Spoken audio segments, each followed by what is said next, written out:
எல்லாருக்கும் வணக்கம்.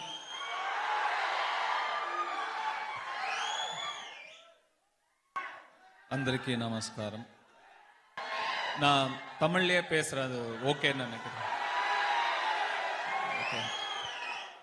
நிறைய ஆசீர்வாதம் என்னால உணர முடியுது. I feel a lot of blessing in the air. நிறைய விஷயங்களுக்கு நன்றி சொல்லணும்னு தோணுது. அதுல முக்கியமா 2 விஷயங்களுக்கு நன்றி சொல்லணும்னு தோணுது. முதல்ல என்னுடைய முதல் படத்துல இருந்து இப்போ வரைக்கும் போன படம் 49வது படம் வரைக்கும் நான் வேலை செய்த அத்தனை இயக்குனர்களுக்கும் நான் நன்றி சொல்லணும்னு எனக்கு இப்போ தோணுது.